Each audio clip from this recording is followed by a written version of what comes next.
Vous êtes convoqué en urgence cette semaine par Martine Aubry, la maire de Lille, qui réclame haut et fort une inflexion de la politique économique du gouvernement. Elle a entamé une sorte de bras de fer avec Manuel Valls. Alors évidemment, votre avis l'intéresse, vous les hommes et les femmes de l'ombre qui êtes habitués à gérer ces situations de crise.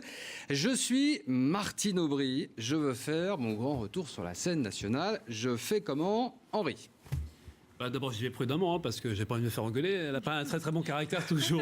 Mais il y a un moment très intéressant pour Martine Aubry. D'abord, au point de vue des hommes. On voit bien que, et je vise 2017, parce que c'est ça qu'il doit y avoir dans le logiciel de Martine Aubry, donc la prochaine présidentielle.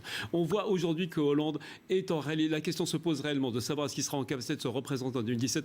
Pas sûr du tout. Qui reste-t-il ? Il y a Manuel Valls, bien évidemment, qui fait son chemin. Et Montebourg, qui vient d'incarner quelque chose. Mais Montebourg, c'est pas encore ça au sein du PS. Donc Martine Aubry, elle a un coup à jouer, parce que au moment où ces querelles d'hommes que je viens de montrer correspondent aussi à une vraie division au sein du PS, au véritable affrontement entre deux politiques possibles, l'une donc incarnée par Valls et Hollande pro-entreprise, l'autre en gros redistribution, eh bien elle peut prendre la tête, elle peut incarner cette politique-là, Martine Aubry, et donc l'incarner sur la durée jusqu'en 2017. Attention, elle a souvent fait preuve un petit peu de vérité, on l'a comparé d'ailleurs à Jacques Delors, en 2012 on a vu que c'était une valse hésitation quand même pour y aller.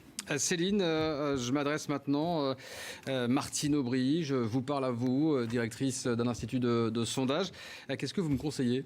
Henri Vernet a fait un peu la transition, je dirais juste avoir envie.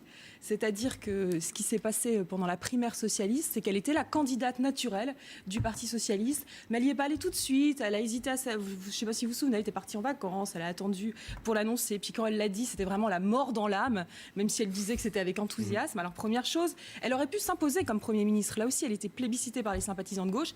Elle n'a pas voulu le faire. Elle attendait qu'on la réclame. Elle n'a surtout pas voulu se prononcer, le dire haut et fort. Bon, c'est une autre occasion ratée. Aujourd'hui, naturellement, elle pourrait s'imposer comme le porte-voix finalement des frondeurs. Est-ce qu'elle va le faire ou pas le faire ? La question reste posée. Il ne faudrait pas que ça devienne le Fillon de gauche, celui qui a tardé à se prononcer, celui qui n'a pas voulu se battre et qui finalement aujourd'hui le paye et puis très clairement en retrait par rapport aux autres. Donc s'il faut y aller, il faut y aller. Véronique, ça passe par le web, évidemment, vous allez nous dire. Alors moi, je dirais l'inverse, il ne faut pas y aller. Vous n'allez pas m'entendre souvent dire ça, mais je pense que pour Martine Aubry, il ne faut pas aller sur les réseaux sociaux. D'abord, la première chose, c'est qu'en 2011, je ne sais pas si vous vous souvenez, mais elle avait dit qu'elle n'aimait pas Facebook, qu'elle n'aimait pas Twitter, qu'elle n'aimait pas les internautes qui s'exprimaient. Alors évidemment, elle avait après un peu rétropédalé, dit que c'était une rumeur, mais les internautes s'en souviennent. Et puis l'autre chose, c'est que finalement, elle parle bien en direct aux journalistes. Elle fait passer les messages, contrairement à d'autres politiques. Donc elle a une voix directe par les journalistes. Et en direct, par contre, quand elle parle sur le web, on voit bien que c'est pas son truc. Elle n'est pas à l'aise, que il faut arriver à s'exprimer. Elle pousse son agenda, par exemple. Elle donne des informations assez factuelles, descendantes, on dit, Et donc c'est pas du tout une notion de dialogue. En tout cas, c'est pas comme ça que fonctionne le net. C'est pas du tout à l'image en plus qu'elle essaye de donner. Elle dit que c'est une femme de terrain qui discute avec les gens. Enfin voilà, c'est pas du tout ce qu'on voit sur le net. Donc moi je dirais, n'y allez pas. Et si vous y allez, en tout cas, essayez de vous virtualiser sincèrement. Je m'adresse maintenant aux spécialistes de la communication. Je suis Martine Aubry. Michel, qu'est-ce que vous me conseillez ? Déjà, je vais lui dire une chose. Martine, je vais vous parler comme personne ne vous a peut-être jamais parlé. Première chose, cache ta joie, Martine. On voit tellement que tu es contente de ce qui arrive à Valls et Hollande. Donc, cache ta joie. Deuxièmement, arrête d'être méchante. À force d'être méchante, les gens vont finir par te haïr. Et troisièmement, il faut que tu viennes à la télévision, que tu fasses ton mea culpa pour dire les 35 heures, c'était une connerie monumentale.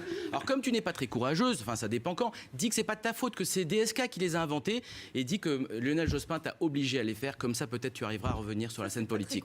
Mais vous la tutoyez, c'est déjà bien parti entre vous. En communication, au bout d'un moment, on finit par tutoyer. Martine Aubry, cache ta joie, c'était le conseil de CQFD.